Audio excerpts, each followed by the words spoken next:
Hello guys, आज का हमारा टॉपिक है emergency drugs used in radiology. आज की इस वीडियो में हम पढ़ेंगे एमसीक्यूज जो कि बेस्ड हैं emergency drugs used in radiology. तो चलिए स्टार्ट करते हैं।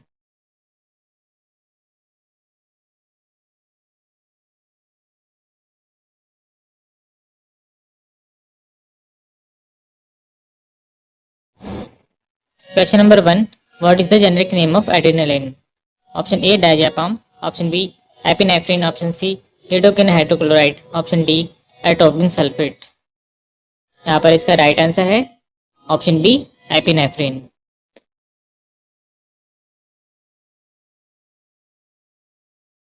एपिनेफ्रिन एड्रेनालिन का एक जेनेरिक नेम है। ठीक है, और एपिनेफ्रिन एक तरह का हार्मोन और न्यूरोट्रांसमीटर है जो कि एलर्जिक रिएक्शंस को ट्रीट करने में हेल्प करता है। और ये हार्मोन है जो कि हमारे एड्रेनल ग्लैंड के मेडुला द्वारा प्रोड्यूस किया जाता है।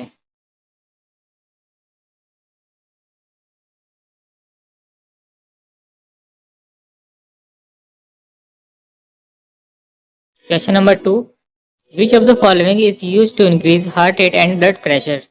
Option A xylocaine, option B diphenhydramine, option C adrenaline, option D डायजापाम।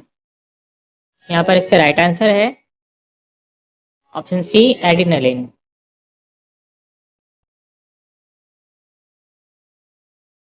Adrenaline एक ब्रांड नेम है जिसका जेनेरिक नेम एपिनेफ्रिन है, जैसे कि मैंने इसमें लास्ट क्वेश्चन में बताया था। ठीक है, और इसको यूज किया जाता है हार्ट रेट और ब्लड प्रेशर को इंक्रीज करने के लिए। ये हमारे ब्लड के ग्लूकोज लेवल को भी बढ़ाता है। ठीक है, और इसको मेनली इसको यूज किया जाता है सीवियर एलर्जिक रिएक्शंस को ट्रीट करने के लिए। अगर हमारा हार्ट सडनली वर्क करना बंद कर देता है तो उसको रिस्टार्ट करने में भी ये हेल्प करता है। Question number 3, what is the generic name for Benadryl? Option A diphenhydramine, option B mannitol, option C morphine, option D both B and C। यहाँ पर इसका राइट आंसर है ऑप्शन ए डाइफेनहाइड्रामिन।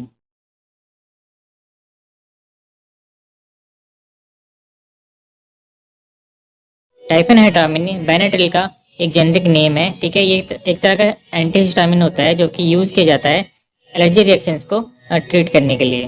तो इसको इंसोम्निया और कॉमन कोल्ड के सिम्टम्स को भी रिलीव करने में इसको यूज किया जाता है।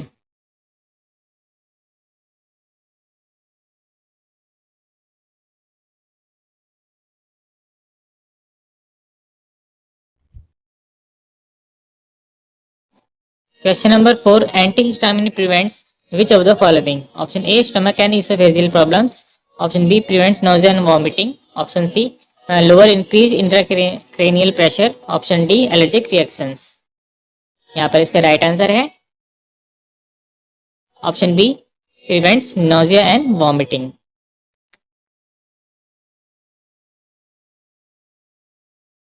एंटीहिस्टामिन एक तरह के ड्रग्स होते हैं जिनका यूज किया जाता है एलर्जिक रिएक्शंस को ट्रीट करने के लिए।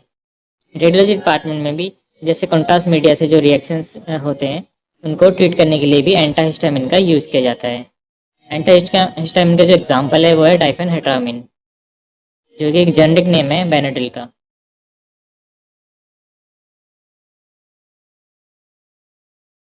Question number 5, what is the generic name for atropine?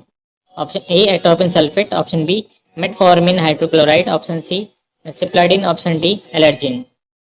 यहाँ पर इसका राइट आंसर है option A atropine sulphate. Atropine sulphate atropine का जेनेरिक नेम है। ठीक है, एट्रोपिन का यूज किया जाता है ब्रेडिकार्डिया को ब्लॉक कर देते हैं, मीन्स हमें पेन फील नहीं होने देते हैं। Question number 13, which of the following act as depressant, sedative and used short term to treat insomnia? Option A pentobarbital, option B chloral hydrate, option C both A and B, option D none of the above। यहाँ पर इसका right answer है option C both A and B.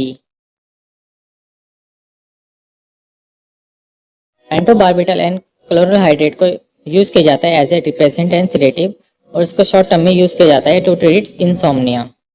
दोनों medicine को surgery से पहले दिया जाता है जिससे कि हमारी जो बॉडी है वो काम हो जाए। ये हमारे ब्रेन और नर्वस सिस्टम की जो एक्टिविटी है उसको स्लो कर देता है जिससे कि हमारी बॉडी काम हो जाती है। इसको इमरजेंसी ट्रीटमेंट फॉर सीजर्स के लिए भी यूज किया जाता है। Question number 14, what is the generic name for Nembutal? Option A pentobarbital, option B metoclopramide, option C lovastatin, option D cycladine. यहाँ पर इसका राइट आंसर है option A pentobarbital.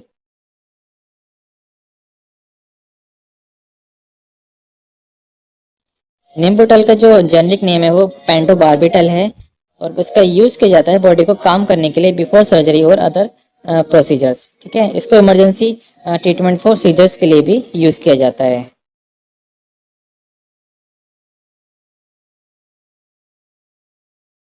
Question number 15, which of the following medication temporarily slow down the peristalsis?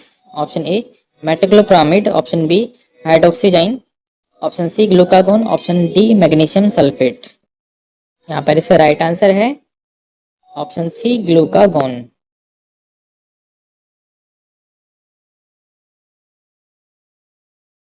Glucagon का use किया जाता है peristalsis को temporarily slow down करने के लिए। ये एक तरह का पेप्टाइड हार्मोन है जो कि पैनक्रियाज के अल्फा सेल्स के थ्रू प्रोड्यूस किया जाता है। ये हमारे लीवर में स्टोर्ड ग्लाइकोजन के ब्रेकडाउन को स्टिमुलेट करता है और रिलीज करता है ग्लूकोज को from the liver.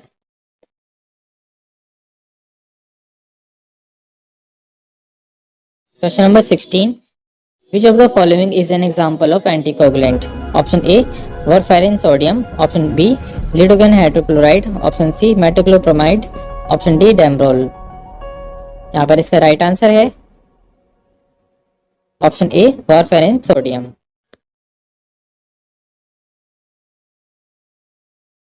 warfarin sodium का यूज एज एन एंटीकोगुलेंट किया जाता है। एंटीकोगुलेंट हमारे ब्लड में ब्लड क्लॉट्स को बनने से रोकते हैं। एंटीकोगुलेंट्स को ब्लड थिनर्स भी बोला जाता है क्योंकि हमारे ब्लड को थिन करते हैं और क्लॉट बनने से रोकते हैं।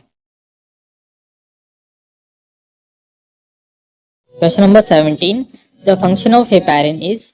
Option A slows clotting of blood, option B lowers itching in eyes, option C lowers facial oedema, option D slows down the peristalsis. यहाँ पर इसका राइट आंसर है option A slows clotting of blood. Heparin एक तरह का anticoagulant है जिसको blood thinner भी कहते हैं और इसको यूज किया जाता है ब्लड क्लॉट्स को बनने से रोकने के लिए। एंटीकोगुलेंट्स के जो एग्जांपल्स है वो हैं रिवारोक्साबेन, एडोक्साबेन और हेपारिन।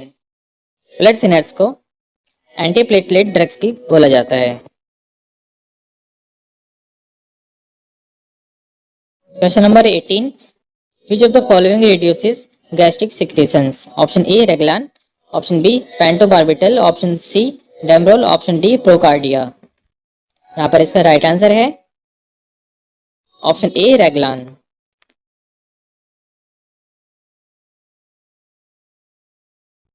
रेगलान का यूज किया जाता है गैस्ट्रिक सिक्रेशंस को रिड्यूस करने के लिए। ये हमारे अपर डाइजेस्टिव ट्रैक्ट के जो मसल्स होती हैं उनका कॉन्ट्रैक्शन बढ़ा देता है जिससे कि जो स्टमक के एम्प्टी होने की जो स्पीड है वो बढ़ जाती है। ठीक है, रेगलान एक ब्रांड नेम है। ठीक है, इसका जो जेनरिक नेम है वो है मेटोक्लोप्रामिड।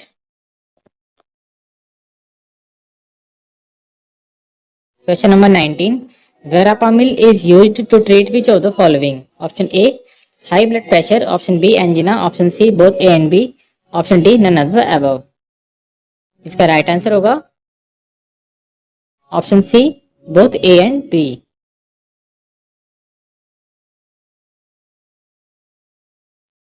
वेरापामिल यूज किया जाता है हाई ब्लड प्रेशर और एंजिना को कंट्रोल करने के लिए। एंजिना चेस्ट पेन के बोला जाता है और वेरापामिल एक तरह का कैल्शियम चैनल ब्लॉकर है। ठीक है, ये कैल्शियम को हार्ट और आर्टरीज के सेल्स में जाने से ब्लॉक करता है। कैल्शियम हार्ट और आर्टरीज को कॉन्ट्रैक्ट करने में हेल्प करता है। अगर कैल्शियम की एंट्री ब्लॉक हो जाती है तो हमारे जो हार्ट और आर्टरीज हैं वो लेस कॉन्ट्रैक्ट करते हैं, इससे कि ब्लड प्रेशर लो हो जाता है।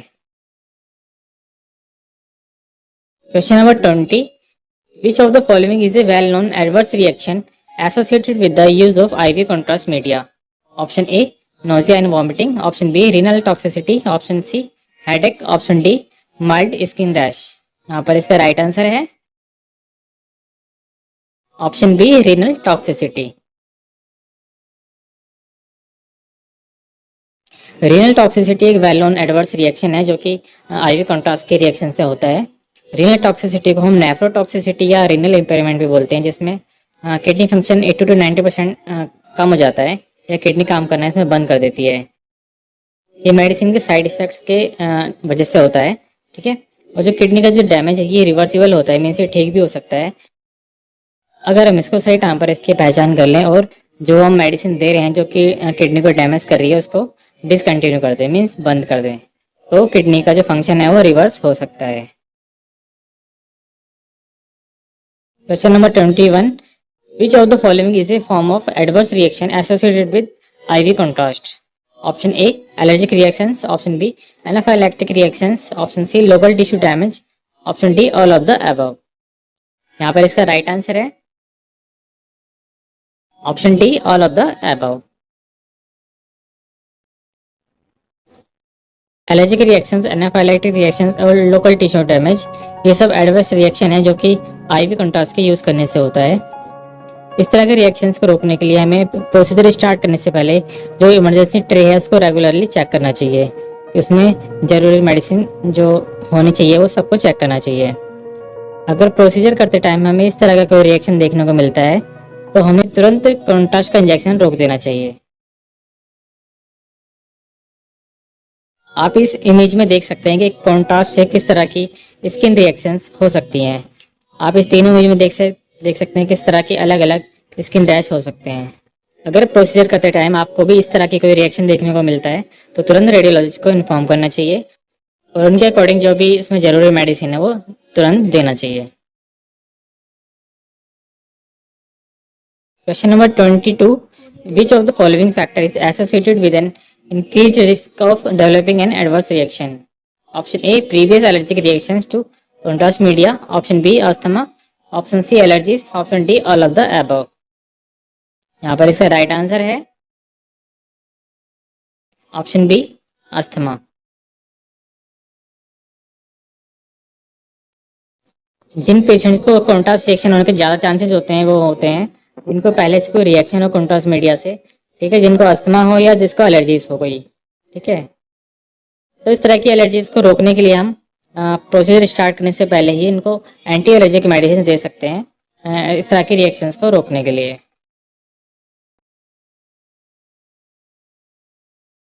Question number 23, the patients with high risk factors of adverse reactions by contrast media are pre treated with which of the following?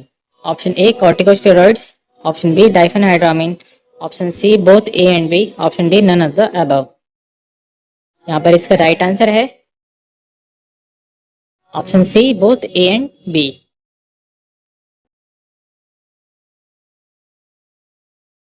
जो हाई रिस्क पेशेंट्स होते हैं उनको प्रोसीजर स्टार्ट होने से पहले ही हम कॉर्टिकोस्टेरॉइड्स और डाइफेनहाइड्रामिन देते हैं जिससे कि रिएक्शन होने के चांसेस काफ़ी कम हो जाते हैं। कॉर्टिकोस्टेरॉइड्स एक तरह के स्टेरॉइड होते हैं जो कि स्वेलिंग और इन्फ्लामेशन के ट्रीटमेंट के लिए यूज किया जाता है। कॉर्टिकोस्टेरॉइड एक मैनमेड वर्जन होते हैं हार्मोन के जो कि नॉर्मली प्रोड्यूस किया जाता है एड्रिनल ग्लैंड के द्वारा। Question number 24, which of the following medication is used to increase glomerular filtration rate GFR? Option A mannitol, option B glucagon, option C Demerol, option D both B and C. यहाँ पर इसका right answer है option A mannitol. Glomerular filtration rate एक तरह का major है जो कि बताता है हमारी किडनीज किस रेट से ब्लड फिल्टर कर रही हैं। ब्रोंकोस्पैज्म बोलते हैं। ब्रोंकोस्पैज्म कॉन्ट्रास्ट के रिएक्शन की वजह से होता है और उसको ट्रीट करने के लिए हाइड्रोकोर्टिसोन जो कि एक तरह का कॉर्टिकोस्टेरॉइड है उसका यूज किया जाता है। आप इस इमेज में देख सकते हैं नॉर्मल एयरवे और ब्रोंकोस्पैज्म। जो लेफ्ट साइड में जो है वो नॉर्मल एयरवे है, ठीक है, जो राइट साइड में है वो है ब्रोंकोस्पैज्म।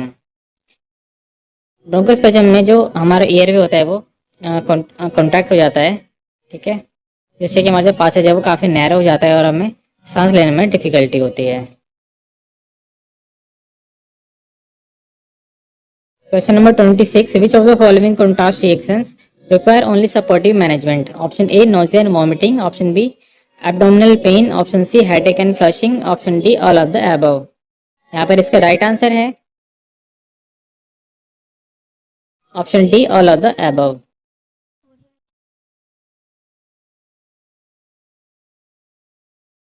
कॉन्ट्रास्ट मीडिया से माइल्ड रिएक्शंस भी होते हैं, जैसे कि nausea and vomiting, abdominal pain, headache and flushing. इस तरह की माइल्ड रिएक्शंस के लिए सपोर्टिव मैनेजमेंट ही काफ़ी होता है। सपोर्टिव मैनेजमेंट में आईवी फ्लूइड, ऑक्सीजन और वाइटल्स मॉनिटर करना होता है।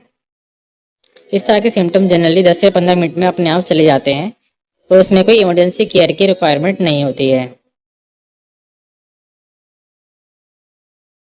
Question number 27, which of the following patients are more prone to develop bronchospasm? Option A bone metastasis, option B asthma, option C liver diseases, option D prostate cancer. यहाँ पर इसका right answer है option B asthma.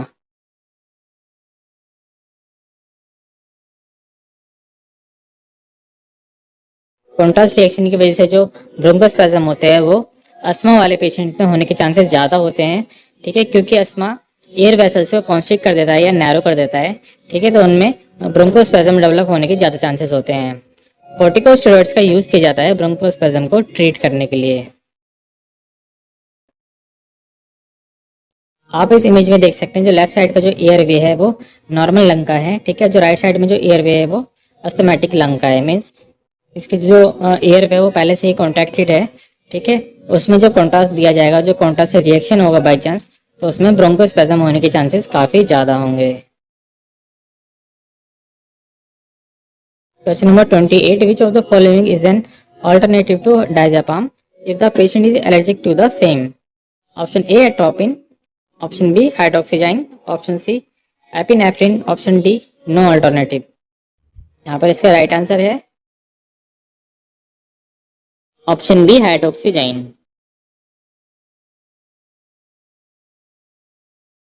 हाइड्रोक्सीजाइन का use किया जाता है अगर कोई पेशेंट डायजेपाम से एलर्जिक होता है, ठीक है।